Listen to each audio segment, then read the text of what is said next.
Hello and welcome to Informatics in the Round. I'm Kevin Johnson, Chair of Biomedical Informatics at Vanderbilt University Medical Center. I'm glad you decided to tune us in. We've got an interesting hour in store for you. There's a bit of a story behind this release. It won't be a surprise to any of you who've done a podcast that we recorded this one a couple of months ago. That date, as it turns out, was about 10 years after the Nashville flood that really devastated our entire community. But it gets worse. It was also a few years after the shooting during the Route 91 Harvest Music Festival in Las Vegas, and it was a week before the Nashville tornado that killed over 24 people here in town. Of course, now it's COVID-19 season, and we created this podcast about 2 weeks before COVID-19 resulted in a near shutdown of music venues throughout the city as well as around the country. It's been a really tough time. We had a number of great guests on this episode, which focused a lot on the people and processes we use to take care of ourselves and how disruptions can affect it. Informatics ideas and solutions are peppered throughout this episode. In medicine, there's a title given to doctors who are great at patient care, internationally known researchers, and wonderful educators. We call them triple threats. Scott Scovill is a quintessential Nashville triple threat.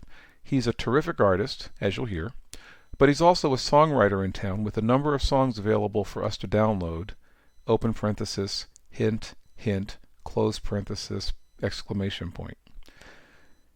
He's also a very successful entrepreneur, as you'll discover. Scott has some serious stories to tell, and I was so pleased that he was willing to share them with us. Laurie Novak is a Ph.D. anthropologist in our department who studies people and organizations and translates those needs into informatics analyses and tools. She won't need any more introduction than that. She's awesome. It's also a treat to have two other guests on this episode. Coda Davison is a project manager in our department who has had a few experiences with healthcare and as a patient that he'll share. Then there's Sarah Bland, who is another project manager in our department, who is smart, funny, and insightful, with the right amount of irreverent humor, which we just love. Just a joy to have on here. Thanks a lot, Sarah. We covered a lot, and I want to let the pros take the stage, so let's get started.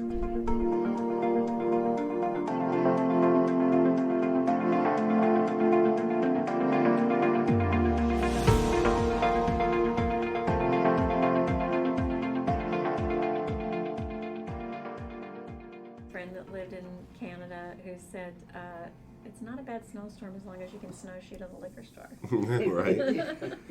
So I went to Reykjavik, and there is this clear liqueur that they drink there. And I actually have it at home, and I don't think I've actually had it since we got back. I had it originally. Oh my God, this stuff, you drink that much, your body temperature goes up 4 degrees. I shit you. Wow. I mean, it is some hot stuff. So they give it to you in a little shot glass, and you do this, and it's just like... Icelandic antifreeze. I got to take the clothes off. Yeah, it was amazing. So that was your excuse. I've always wanted to go there. I mean, I've always wanted to go there. It's just how you get people's clothes off. I need some of that. Yeah, right. All right, so why don't we go ahead and get started? So we got some great guests today. I'm Coda Davison, and I'm the Senior Project Manager in the Department of Biomedical Informatics. I'm Sarah Bland, the Sarah Bland. The one and only. One and only. And I am Project Manager in the Center for Precision Medicine. Nice to see you. It's been so long, hours. Reunited. Oh my God! Don't and start. It feels so good. Reunited, and we understood. Yeah, you'll never get me singing. There's one perfect thing. This one is it. We both are so excited because we're reunited. Hey, hey.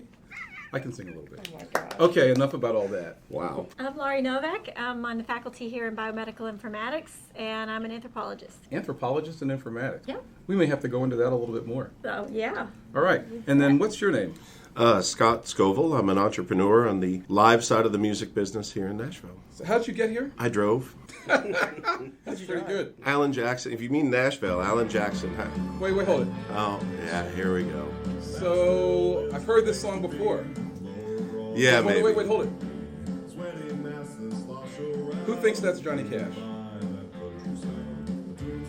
That or Chris Young. Could be Chris Young. That low voice. Guess who that is? I don't know. Who is it? That would be this guy, Scott Scovill. Lord have mercy. Who I have to tell you is one of the coolest people in town in terms of at least his Christmas dog. So, What is that noise I keep hearing? It's that awful noise. it must be me talking over your music. Is And that what you're saying? This song is, yeah, okay. You're embarrassing me already, but yeah. That's okay. Well, I can do that tomorrow. Well, you know what? I won't play this now, but at the end of the podcast, I'm going to go out with one of your songs. I'm going to go out with one of the with probably trying. Okay. So, all right. Enough about that for now. Although I might put it back on and embarrass you because it's just sitting right here. Yeah.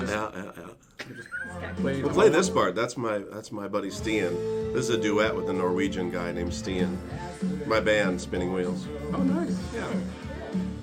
So this kind of stuff doesn't make you get very far here in country music city, right? Well, Norway in the summertime is probably not angled at being a hit in Music Row. Yeah. But it is directly pandering to the Norwegian audience, and as usual, it works. Yeah, it's actually Tell them you love them, and they'll love you back. That's exactly right. Now, Scott. So tell us more about you because you've had a great history here in town. Because I hear you're really good friends with this guy, Paisley. Paisley, yes, right? Yes, not the pattern, the person. Got it. Yeah. Yeah. I've never heard that before. Brad is a dear friend. I think I have other friends, but yes, he's awesome. He's an incredible guy. And I moved here in '92. Alan Jackson hired me, and I thought it was the end of my career to move to Nashville and work for some guy who wore a cowboy hat who I'd never heard of before. So I got out of there as fast as I could and only spent 17 years on the road with him. There you go. So pretty quick, I was out of there. Yeah. Just 17 years later. Yeah. That makes you older than 17. It does. Yeah. It does. Who'd have thought? Yeah. For those of you who can't see him, just imagine this really skinny guy with no facial hair whatsoever, and you will not be looking at Scott. That's right. That's right. Sorry, I didn't say it.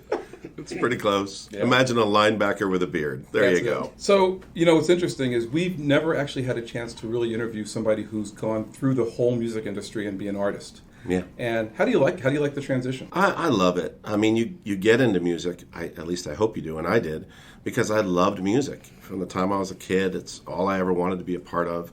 I listened to the Top 40 Countdown every week and was just excited to hear and sometimes angry that the wrong song climbed the charts. And I've just always had a real passion for it. And so when I moved into a career, it was going to be music for me.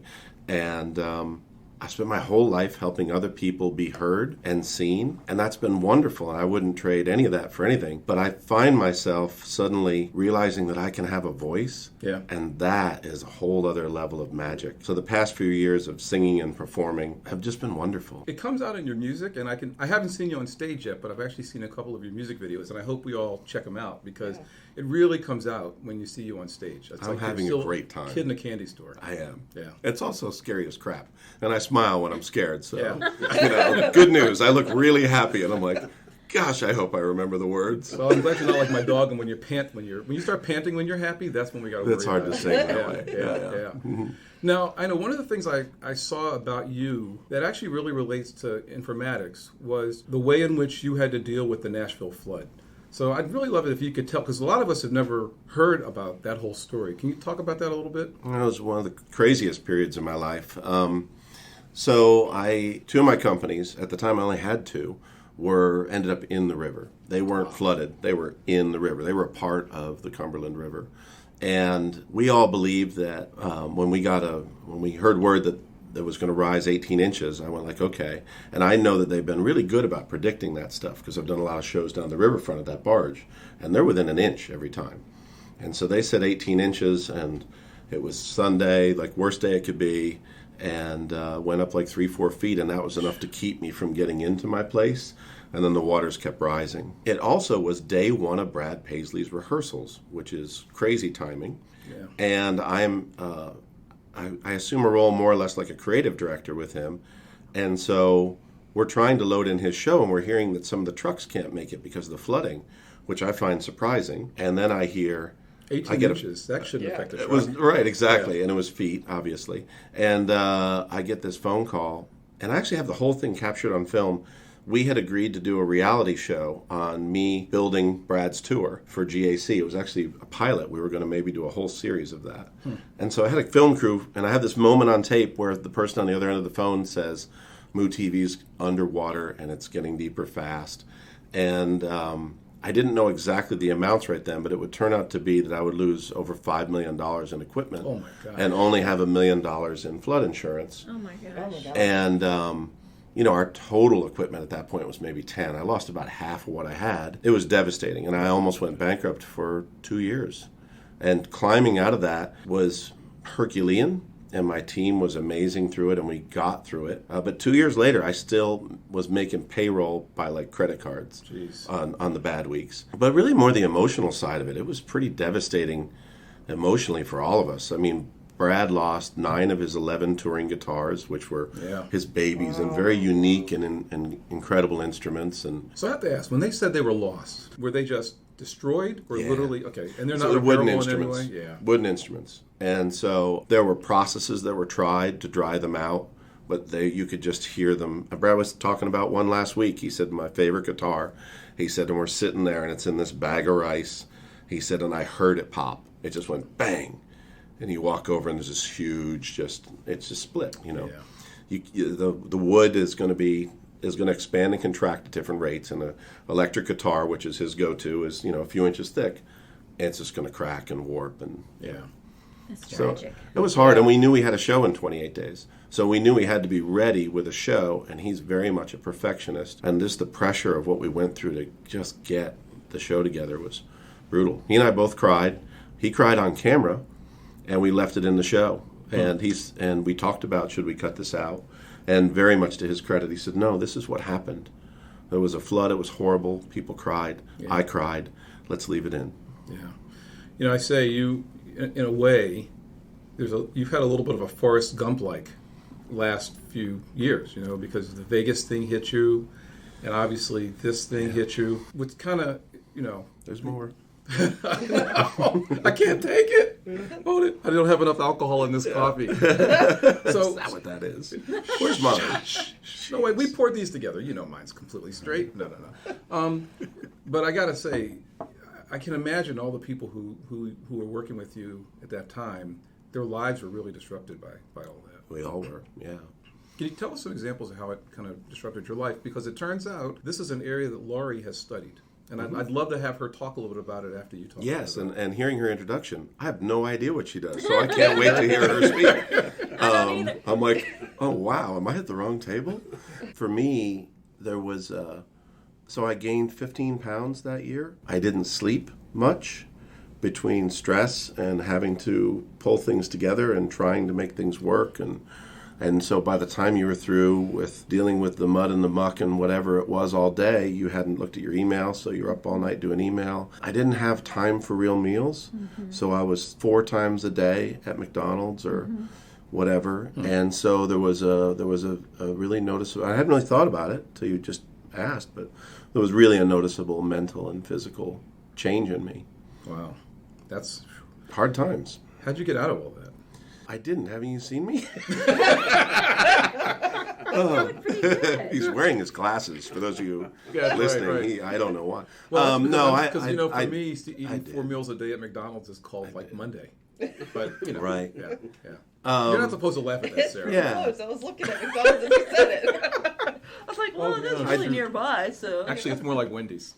True. Coda is my Wendy's buddy for salads only, right? Oh yeah, right. Yeah. They have great romaine over there. Yeah.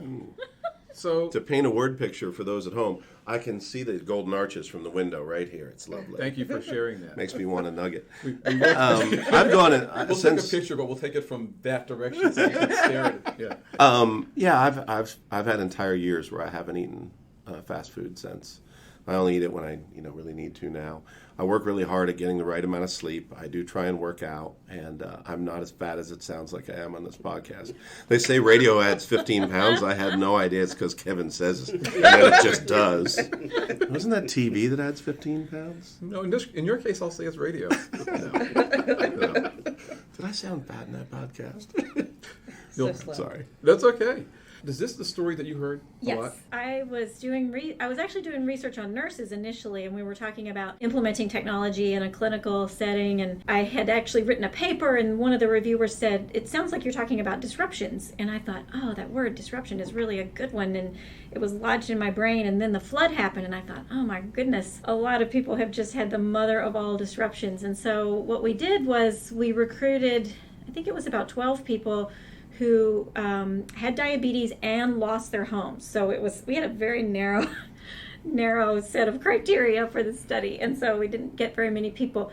But boy, did they have amazing stories. And one of the first things we learned was that, so the flood was a big disruption in their lives, and it wasn't like everybody's life was going along perfectly and then the disruption happened. I mean, people were in the middle of all kinds of things. Like, people were in the middle of divorces, and there were custody issues, and now all of a sudden they didn't have a house. Or people were just getting ready for big events in their lives, and now, like, that big event has been disrupted. And Yep.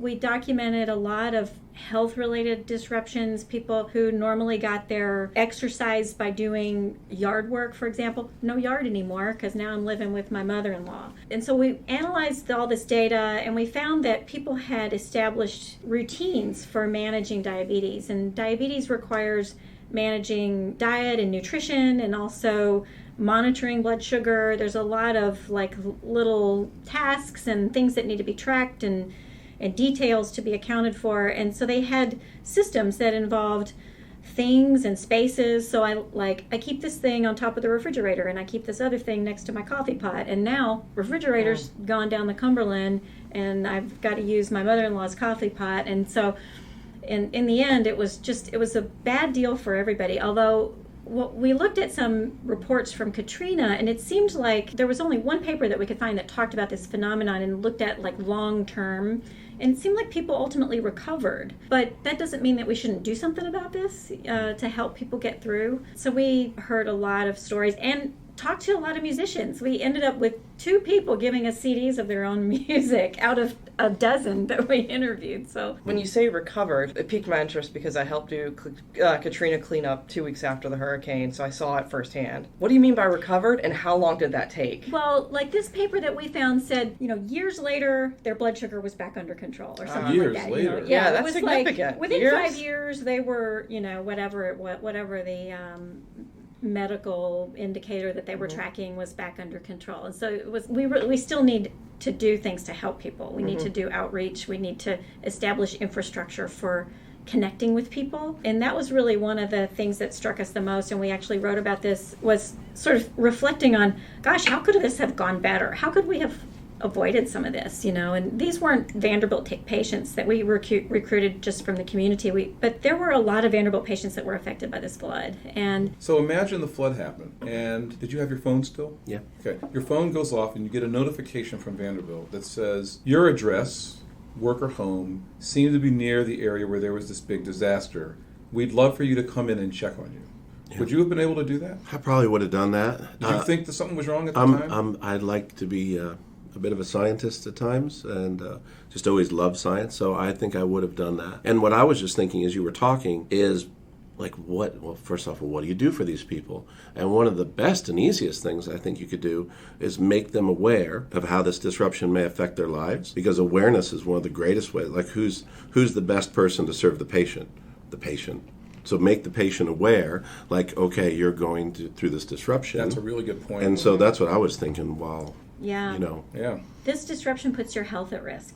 I felt like it would make sense to enable clinics or enable actual provider teams to reach out so they know what their patients need. So if you're taking care of patients in a specific clinic, you might know that the text that goes out to them needs to say, you may have lost your meds. So we've called in another set of meds for you, and it's at this CVS that if you're able to get to this CVS, let us know if you can't get to this CVS, and we'll Uber it to you, or whatever. Like, there are some things that we could have done, and I remember thinking our grad students in our department could have figured out how to do that, over the weekend. Yeah. But I think the things that were more difficult require more kind of political aspects of informatics. So, for example, there were maps that were produced that showed the inundation of the area, where the water went. They took photos and they rasterized these photos so you could tell from this map which addresses had been inundated. Who at Vanderbilt knows who to call at Metro government to get that map,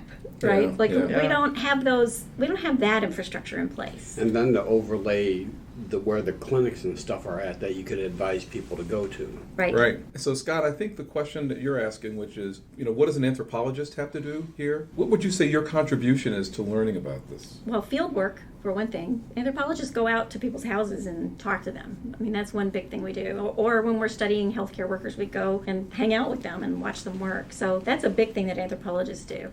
And try to really collect our data with a sense of empathy about what is the situation that this person is facing and document all that. So that's one thing that we do. And then we analyze our data and try to work with others to do good things with it. Because I'm learning, honestly, we've not really talked about your results much, but I'm immediately seeing that one of the things we could be doing in our department for the next tornado is to try to practice the idea of alerting physicians to patients that we actually have in our system, because we have everybody's addresses, we have census information. Mm-hmm. It is entirely possible that we could send a message through our My Health at Vanderbilt system, which is our mobile kind of portal, that says, we think your address may have been near or a part of the tornado. If you need some help, we're here. Here's some actual information that you might want to use in terms of shelters or food. Why, let me just ask you, so why weren't you eating food that you would normally eat? Was it because you lost your kitchen? I You have were just time. consumed? It was the drive-through was fast. Yeah. What could we have done to help? Oh, I don't know. It could have, I suppose I could have qualified for some program, but I doubt I would have done that. I don't know when you're under pressure like that. Yeah. What could have helped if I'd lost my home is like, hey, reply yes to this text, and we'll have it looks like you might have lost your home. We'll have your medicine at your local pharmacy, which we believe is this one. Mm-hmm. Because, sometimes it's hard to get a hold of your doctor, particularly when a lot's going on. I guess you could just call the pharmacy and they could call them in, but I don't know about what it would have helped with food there. You know what? Yeah. We're going to do this. This is easy. Yeah. And I've been Well- trying to get our department to do a couple of big projects. This is one, I think we could do this. We This know is how to easy. get all the, yeah. It sounds like it's hard, but it's really not, because we have all the data. Yeah. Informatics is all about being able to use the information to support action. So if somebody said to me today, a tornado happened in this location. Like, one of the things we've done in the department is when a med gets recalled, we now contact patients and let them know that their med was recalled, which you couldn't have done 15 years ago. And now it's trivial. It's like no big deal. Mm-hmm. So you could help us to put together, and Laurie, maybe even you, Scott, heck, let's get you some more press. You got 4 companies. You could have a couple more, right? Sure, I'm in.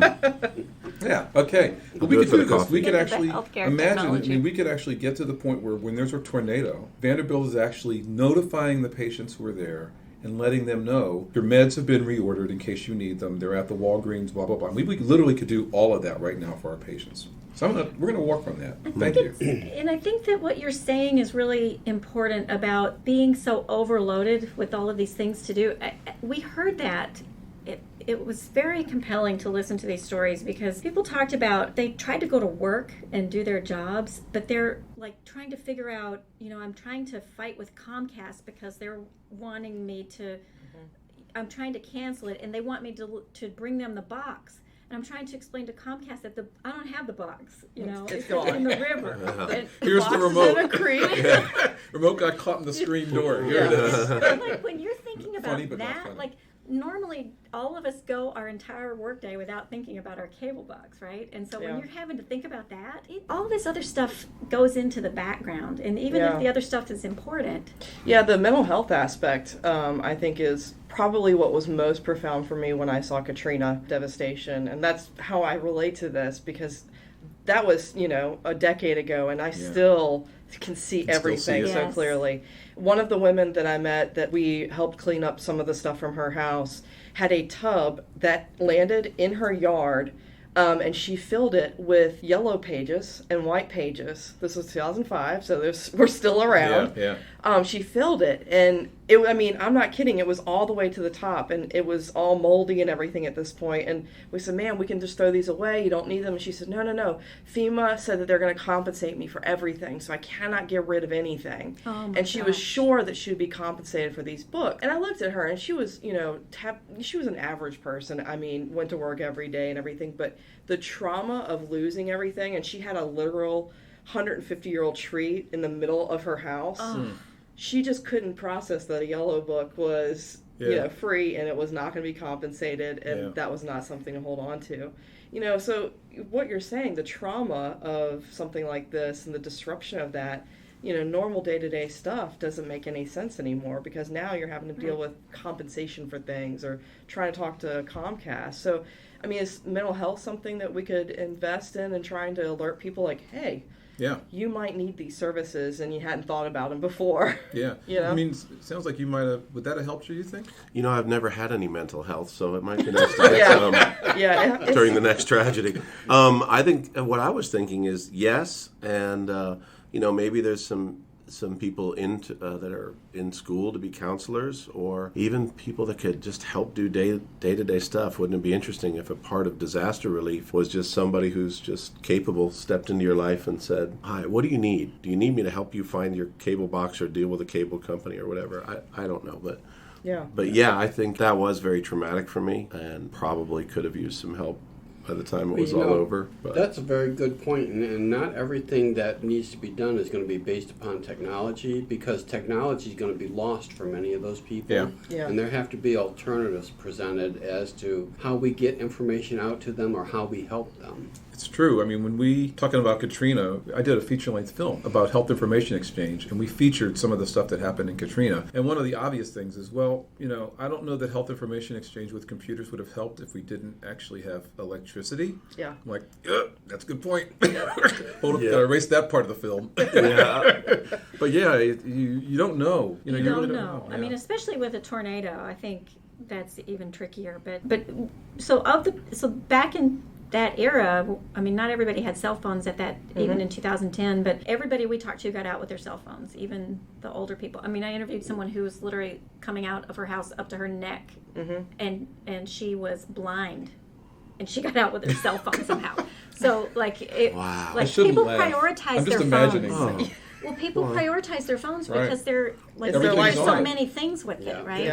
Yeah, I was thinking about medical records, a lot of people don't keep all of their medical records in place, and that's for me. My health at Vanderbilt is like where that goes. I've kind of imported stuff over time and made sure that my PCP has that stuff. One thing that we could say is if you lost those records, here's where they are. And easily accessible on your phone. So if you have to make a new doctor's appointment, we've got that for you. We can definitely do this. Yeah. So I'm curious. You didn't have any music on your phone then, did you? I did not. Okay. In 2000, it started right after that. Yeah. My music started right after that. Yeah. Brad Paisley's, all of his creative was in 2 different locations. We're pretty good about backing up. And we had 2 different companies, so 2 different locations, and they both went under. Jeez. And so we're talking about years of just content we had built and things. And so it's a bit off topic, and I'm sorry, I think we're past the statute of limitations, but it was the police were keeping everyone out of the area, and myself and another business owner got a dinghy, and we motored our way into the office. Of course. And waded That's a major through. Investment. And I got all of Brad's hard drives out, and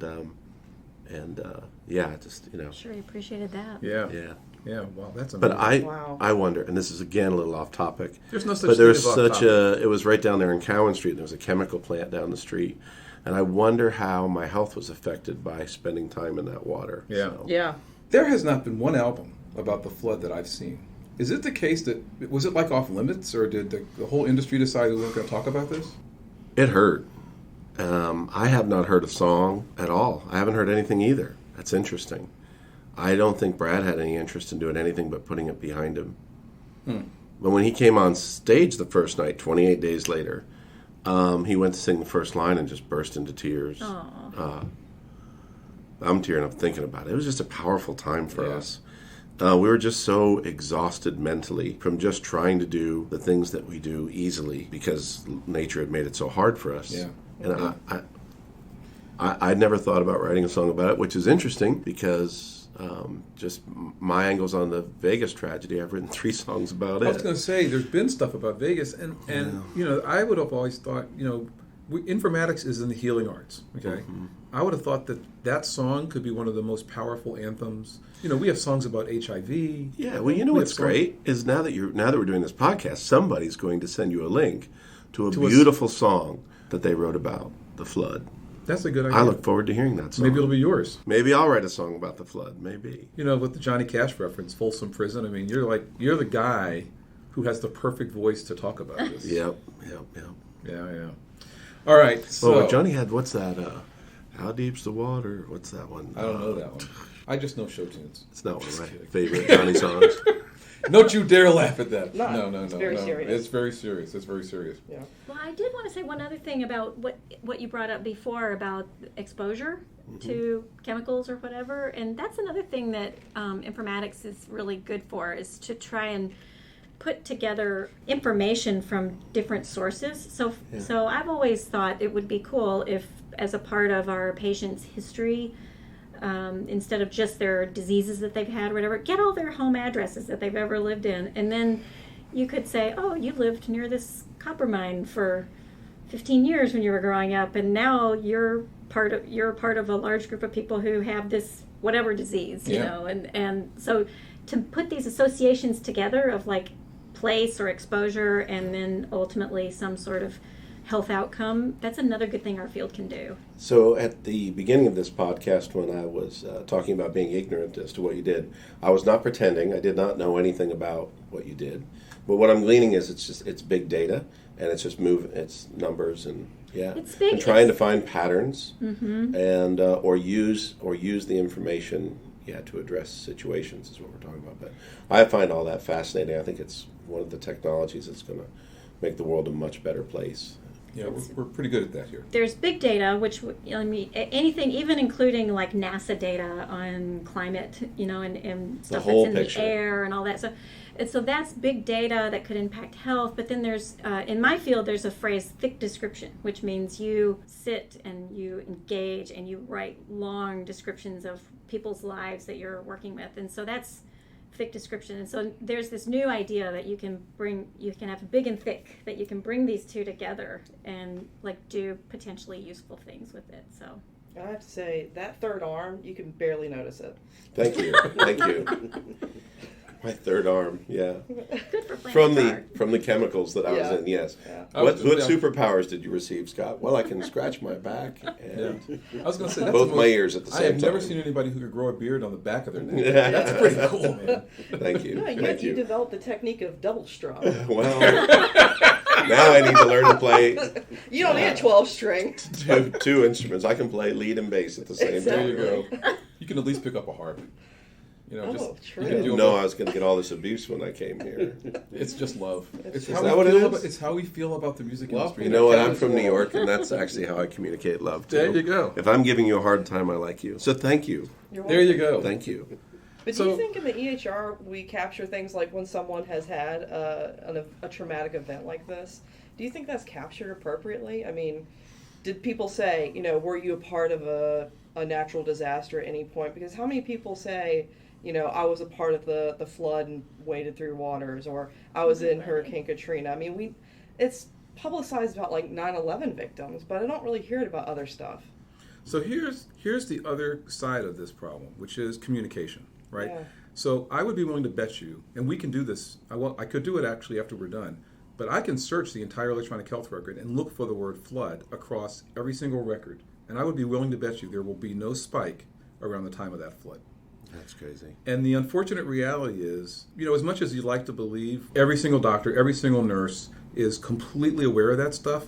The same way that the music industry kind of treated it from the standpoint of writing a song, I think a lot of us treated it from the standpoint of dealing with patients, which is, if they brought it up, we were going to deal with it, but there were patients who did not bring it up, and I'll bet you nobody ever asked. Which is why, this is exactly why the kind of stuff we do in informatics would be great, because we may not bring it up, but you may really need us to bring it up, and we don't take the time to bring it up. It goes beyond the natural disaster type things.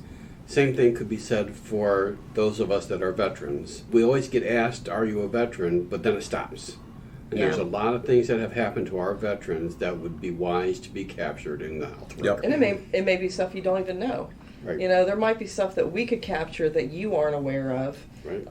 One of the things that I work with a little bit on the side is we have taken the de-identified electronic record and added geocoding What's geocoding mean? So geocoding is to add latitude and longitude based off of a zip code or an address.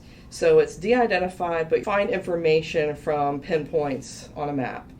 So we've taken that and done that, and then added different variables like economic status or income status. And we're trying to find little bits of information about, are people in this area more prone to diabetes? Yeah. So, you might live in an area that has a high rate of diabetes and not be aware of it, but it's because everybody goes to Donut Emporium. Yeah, or eats McDonald's 4 times a day. Yeah, we're not going to talk about that again. Yeah. Okay, we're not. You're right. We're not going to bring that up.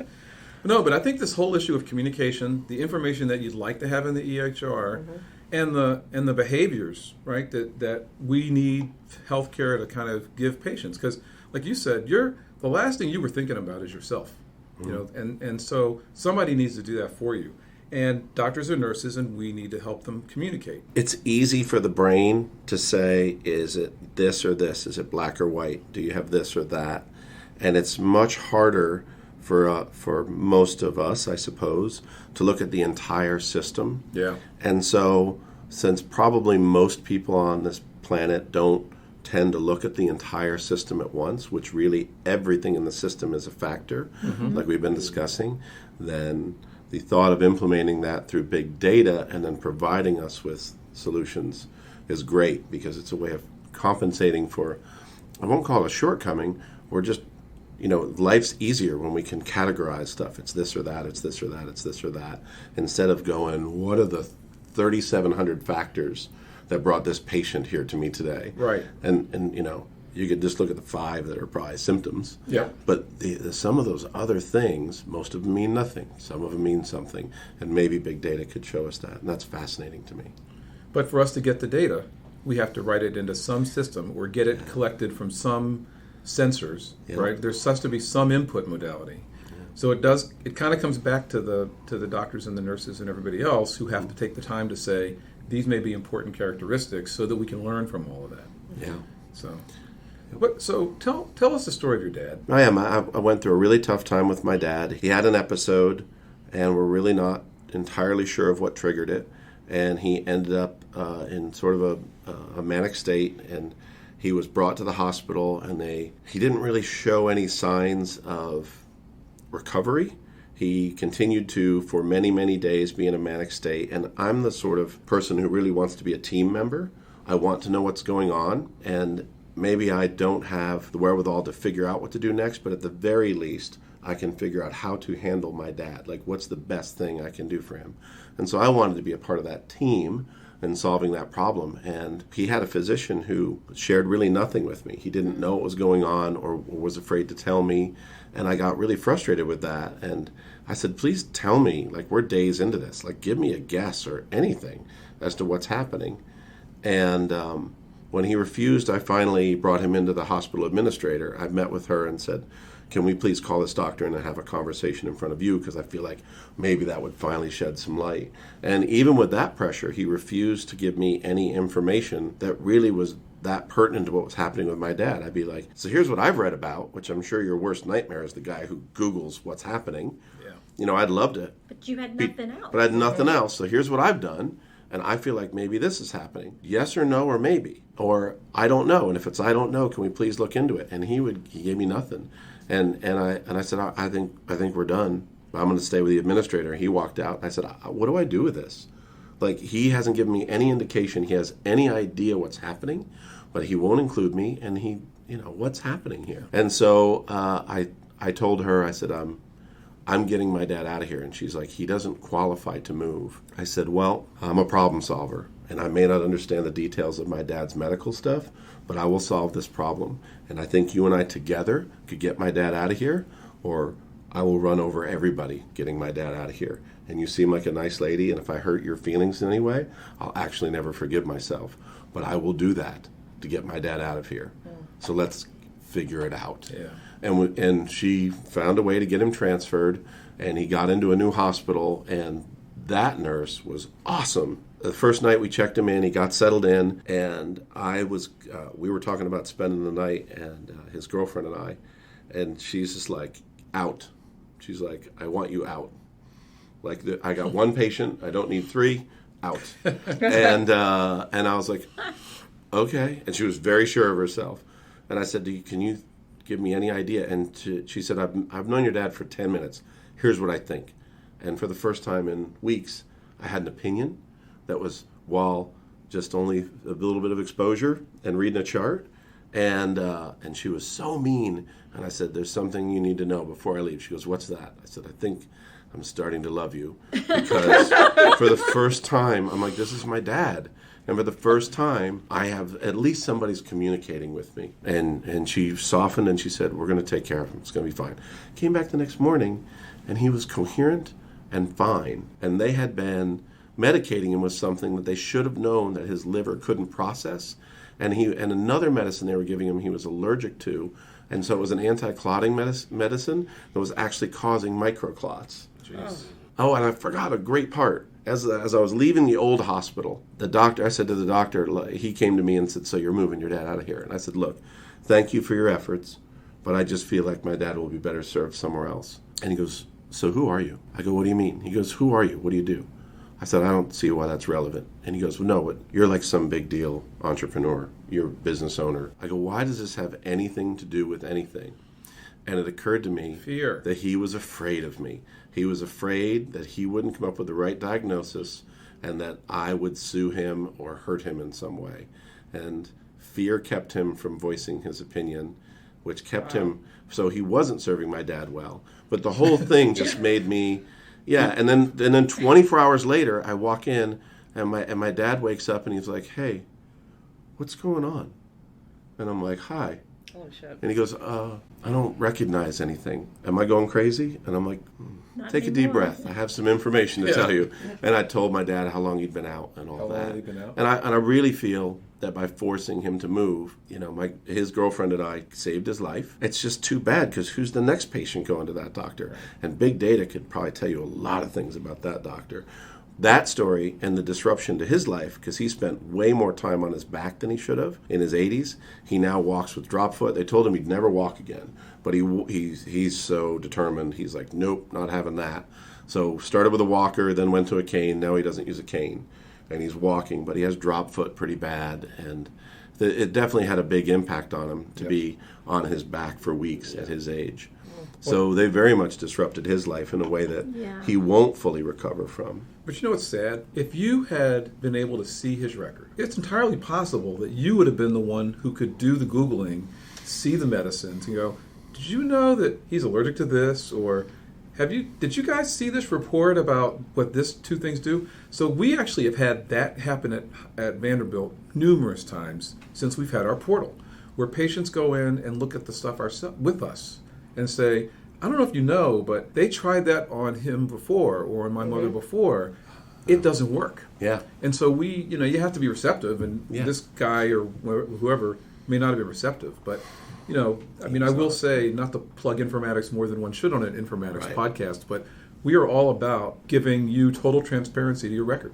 Yeah. So one of the things that Vanderbilt does is you get the portal, which I hope you're on. I'm on the portal. And every single one of your meds, every appointment, every bill, every note soon will be on there.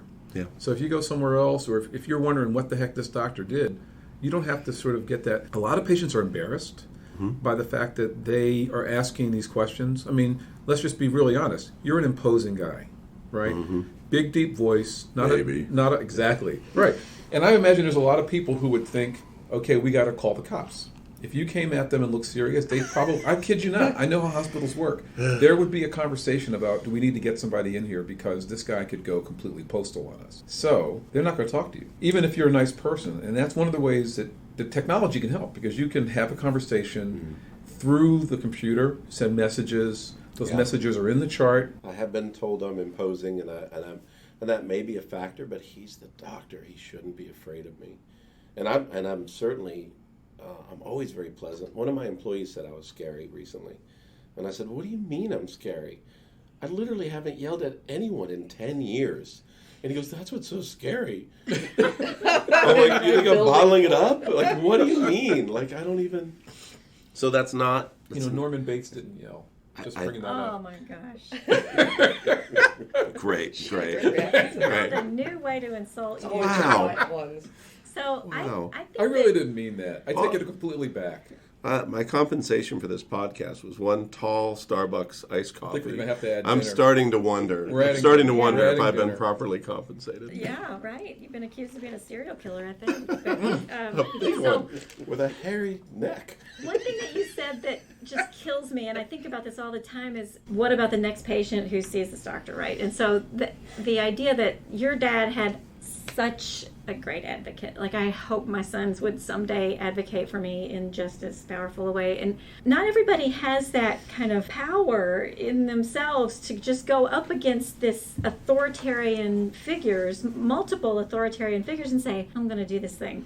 And sorry if your feelings get hurt, but I'm going to do this thing either way, with you or without you. And, you know, a lot of us who are even have the training or whatever, or the degrees, we would say, okay, you know, and like acquiesce to the authority. And so I think giving people access to the information gives them a tool to help them advocate for their family members, even if they're not imposing or brave. He's lucky too, and his girlfriend is she's a problem solver, and she's not afraid to tell you what she thinks. So Our job in healthcare is to find this guy. Yeah. We're not going to, but our job in healthcare is for you to be able to submit a report, for us to be able to triangulate in and say, not a great doctor, and for him or her to get training. That's I think a part of the whole reason for a lot of the policy stuff we see now has to do with everybody's got a story like that. I've got a story like that. I think you've got a dozen stories like that, Coda. Yes. and if he's afraid of me, he's probably afraid to ask for help too. That's a system problem too. Totally agree. And you know that was my thing. Like, yes, no, or I don't know. And if it's I don't know, just tell me, we'll figure it out together. Like, tell me, we'll find someone who knows. And if I have to say, I mean, the whole reason for Laurie's work is the data that Sarah and I or Coda and I would collect does not tell us the why, right? Yeah. The why and the how. Just learning how things get done. There's we try to automate all kinds of processes in healthcare, and we're trying now to like extend that out to patients and help automate their ability to comply with their medications or whatever. And we make a lot of assumptions, you know, like if as long as you have this knowledge, you should be able to carry out this task. Well, it's way more complicated than that. It's sometimes it has to do with situational factors or time of day or what are your work hours or whatever. Like things are way more complicated than a process flowchart would suggest. You look like you're about to say something. I was going to make a joke about process. I'm project manager, but I'm going to hold it in. I'm going to hold it right in. That is so hard. There's a for you. PowerPoint for that, though. All right. I'm sure. And I'll brag on my doctor for a minute. Dr. David Hasse. He's a guy that looks at everything. He's a guy who wants to see the big picture. He's a mind very capable of processing that next squared. It's really a squared level of information, and a wonderful guy. Well, that's great to hear because we know him and he's actually terrific. Yeah, But you know, and again, he's a communicator. he is. Right, and he uses all of the tools that we have available. He uses the technology, and he's not afraid of that. Yeah. And there's a whole group of doctors still, right? I can't tell you how many times I've heard his eyes raise and go, "I don't know," and it excites him instead of him. Like, you'll ask him something and go, "I don't know," and you could just see that he's like, the rest of that sentence is, "But I'm going to find out," Yeah. instead Curious. of shutting down and not saying anything to me and being afraid to talk to his colleagues, like the gentleman we assume was down in that hospital in Florida with my dad. Yeah. Here at Vanderbilt, if you go into the hospital through ER or something, are all your doctors notified? Wow. What do you think? I'm going to say probably not. But it might be important because if you go in, let's say, with chest pains, but you have a liver condition, it might be pertinent for that doctor to be aware. Do you know the answer to that? I would think that your primary care doctor would get a note if you were discharged from the emergency room, but I don't know. So when you first come in, the answer is rarely. There is a way they can find out, and there's a way that we can notify the primary care doctor, but we wouldn't let the whole group know that you're in. That's actually something we're just starting to look at because, the other part of this is, let's say you were supposed to be seen by a kidney doctor. Let's say you had diabetes. You're in the hospital for something else, but there's actually some things your kidney doctor needs to do. We do have the ability now to say this patient who you've been looking for is here. And that's actually something we've been starting to look at. We actually had a meeting about that last week, about exactly how we can start kind of coming up with these kind of command centers for care delivery so that everybody knows, including a social worker, child protective services workers, that this person of interest is now around in the orbit of the place. What can we do about it? So is the purpose of that to be proactive and getting other people involved, or is the purpose more along the lines of just communicating? I think it's the assumption that communication will happen. That's the thing. We're definitely in a you can lead a horse to water field, right? It's kind of like, here's some stuff you can know, but we have no idea whether you're going to do anything about it yet. I think that's where we're going. Well, I was thinking about what you said about your father having, this reaction to a medication, and you were there to advocate for him. And, we have talked about family members being available, but what if a family member isn't? What if it's just you? Yeah. And you need someone else to advocate, and you have a doctor, a GI doctor, for example, here. So they all of a sudden get notified, and they're like, oh, wait, let's make sure, this is taken care of. Not everyone has that luxury, so it'd be kind of nice. Yeah, we got a lot to do. Yeah. You've brought up some, actually, even though you don't know much about the field, first of all, you've done an amazing job talking. Blessed with ignorance. I can't, see, I'm trying to be serious for just like one moment. No, I can't believe how willing you are to share some stuff that's obviously kind of painful. The good news is, I think you've also kind of quickly realized what the solutions are. A lot of people who go through stuff like that just get angry. But the fact that you've been able to kind of step up a little bit and think about what happened, how could it have been, we applaud you for that, and thank you for sharing that. This has been fun. It's been educational. I learned some things. I like it. Well, thank you. Most of you were nice. I wonder who he's talking to. Side eye. I gave you a good rap name, Double Strum. That's true. I think you should add another Twitter feed.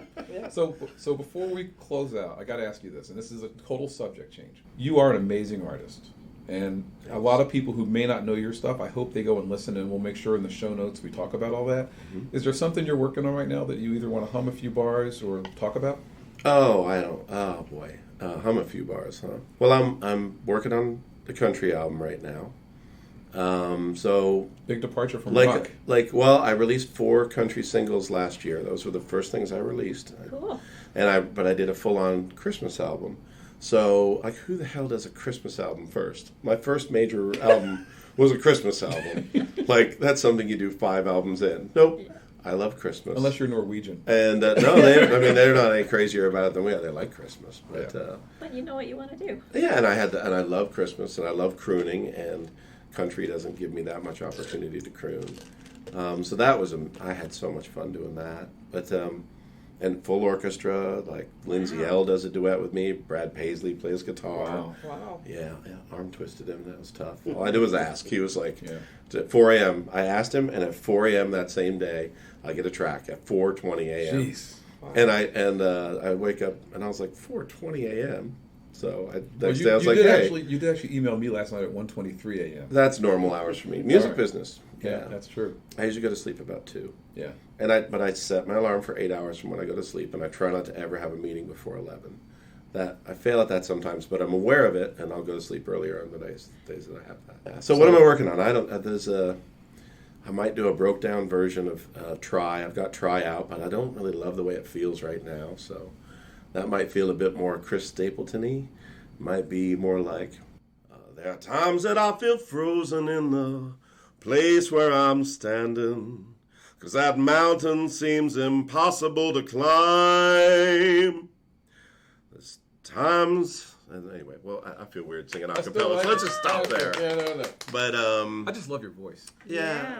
And Isn't it amazing that, as a singer, the fact that you have kind of one sound when you talk and a completely open, whole head, you're obviously well-trained tone when you sing.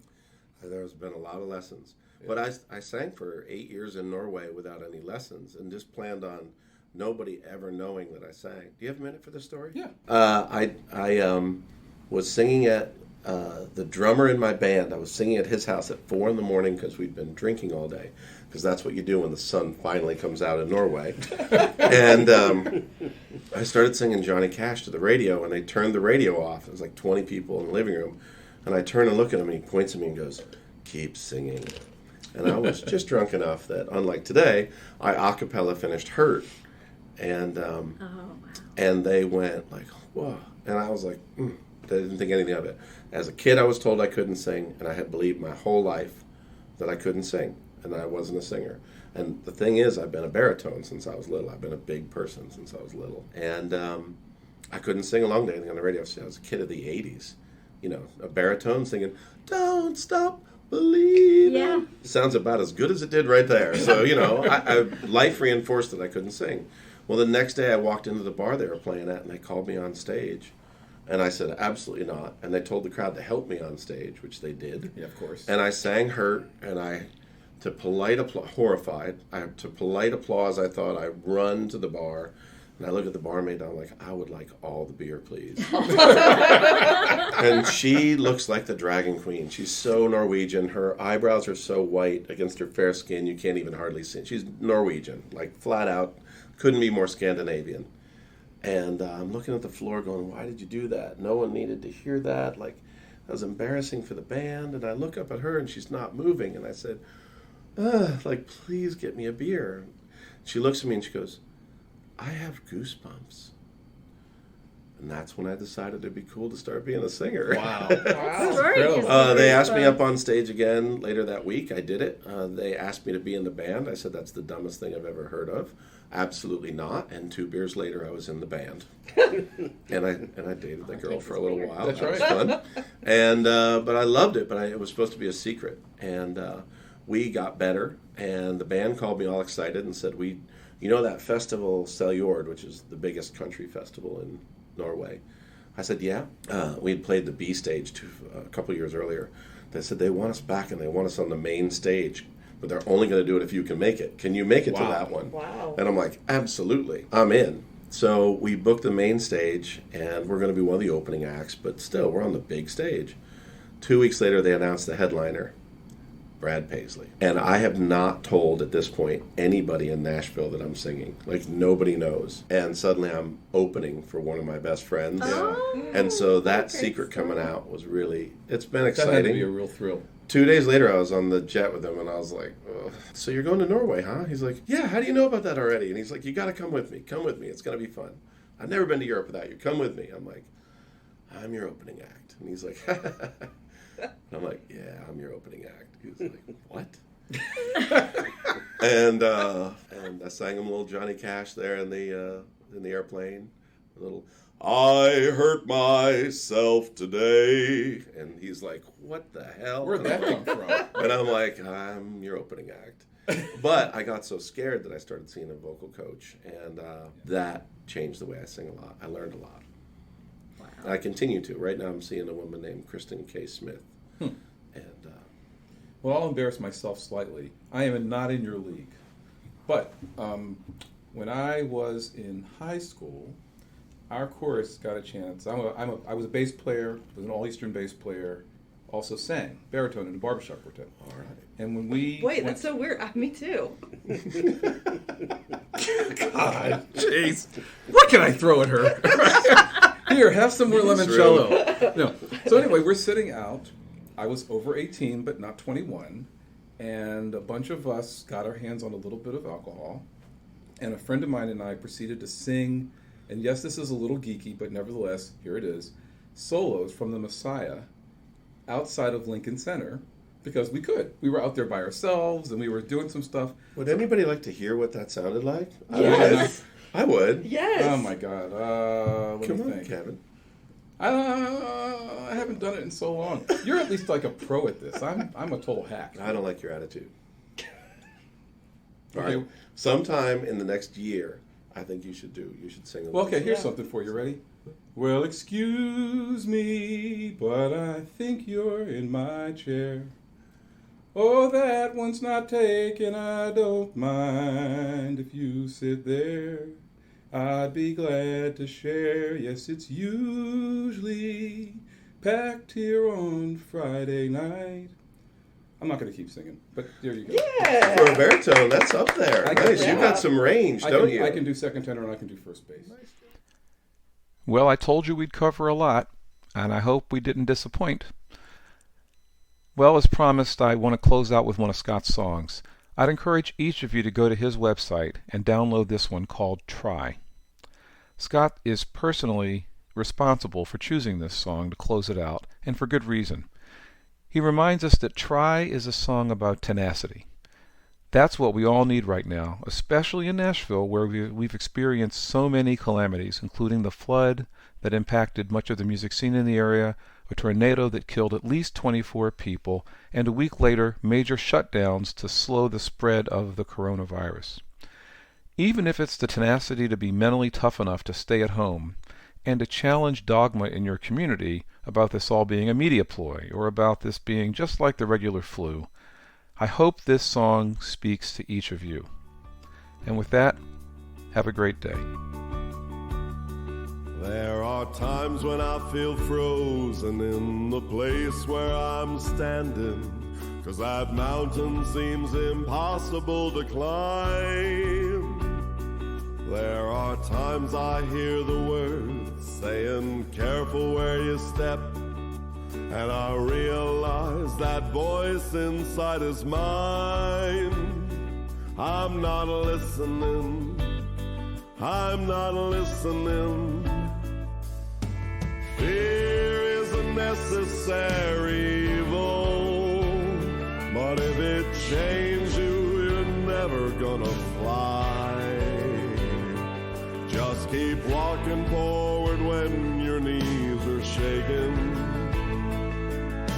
You might be scared as hell, but the only ones who really fail are the ones who never try.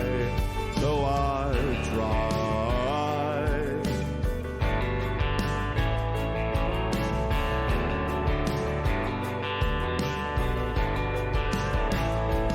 I refuse to let my fear hold me down just like a prisoner. I'd rather make mistakes than just stand still. I might fall flat on my face, but tell me, man, who hasn't?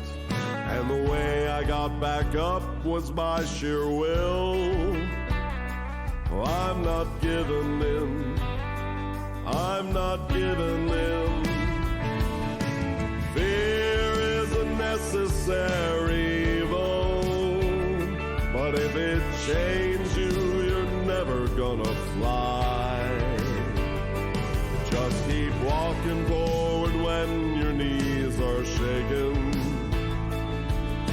You might be scared as hell, but the only ones who really fail are the ones who never try.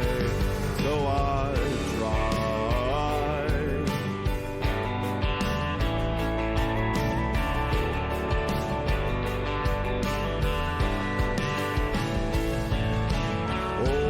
Oh, some dreams will live, some dreams will die. Oh, as long as I can say I tried. Fear is a necessary evil, but if it chains you, you're never gonna fly. Just keep walking forward when your knees are shaking. You might be scared as hell, but the only ones who really fail are the ones who never try. So I try. I try.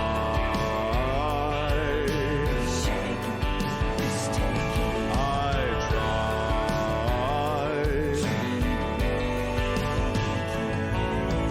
Fear is a necessary evil. It can't chain me. I'm gonna fly.